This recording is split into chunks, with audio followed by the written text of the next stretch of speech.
বাহ বাহ বাহ, দারুন দারুন।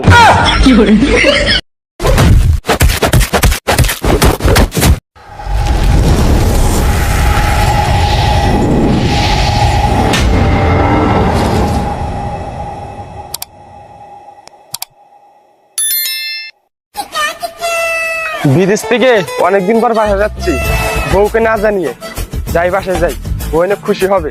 যাই একটু তার কাছে যাই, বউ দেখলে অনেক সারপ্রাইজ হবে।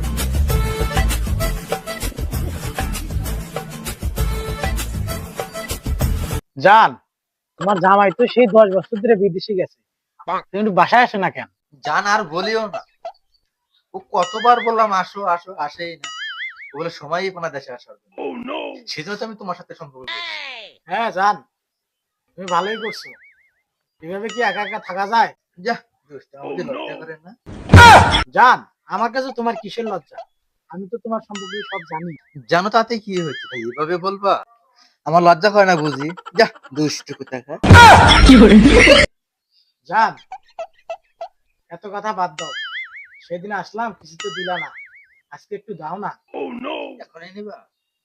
হ্যাঁ। আসো।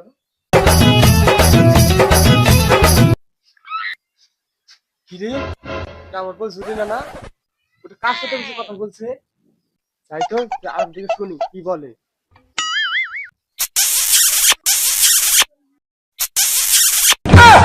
কি খবর জান, তোমার গালে এরকম কোথা কোথা দাড়ি হয়েছে যা?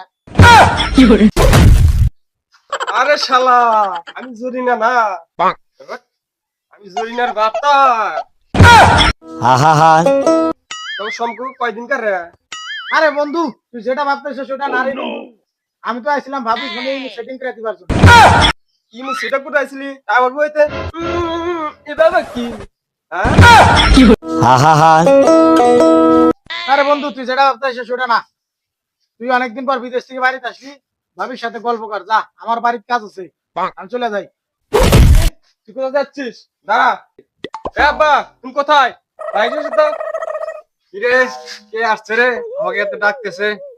কিরে বাবা, রহিম তুই কখন আসলি? আমারটা আবার জানালিও না।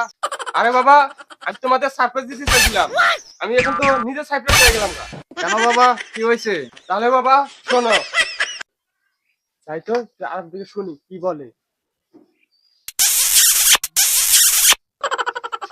তাহলে বুঝলে বাবা কি হয়েছে?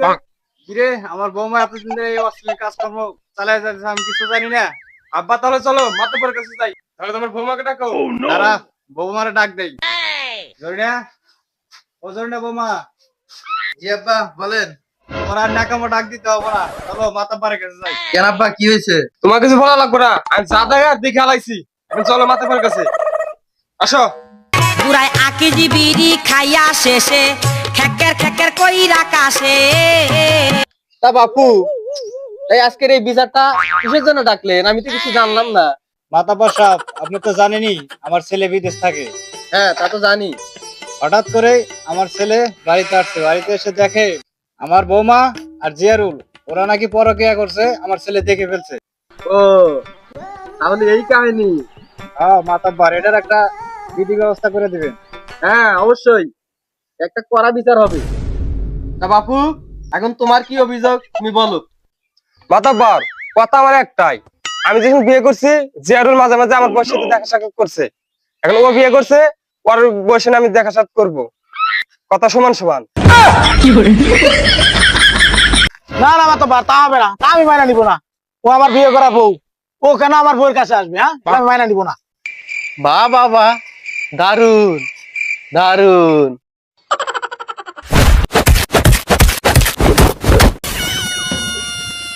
আমাদের মাথাবোটা ফালতু।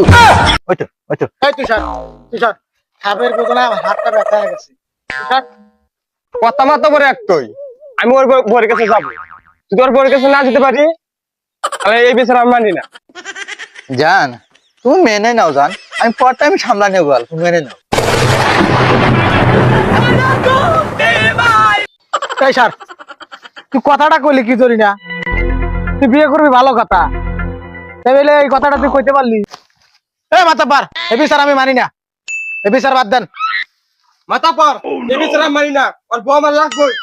এ মিলন, তোমার বেটার বউ নিয়ে এতই যখন সমস্যা, তাহলে তোমার বেটার বউ আমার কাছে খেয়ে যাও। তোমার বেটা যখন রাজি হবে আর তোমাদের যখন মিলমিশ হবে, তখন তোমার বেটার বউ আমার কাছে নিয়ে যাইও। মাতাব্বর সাহেব, আপনার যেটা ভালো মনে হয় সেটাই করেন।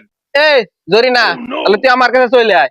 আরে তোরা যখন বিচার মানুষ না, তাহলে তোরা চলে যা। যখন তোদের বউ দরকার পড়ে তখন তোরা বই নিয়ে যা। যা। আমি বিচার মানি না, আমার ওর বোন লাগবেই। আব্বা চলো। আহা জরিনা, চলো তো। আমি পারি না আর পারি না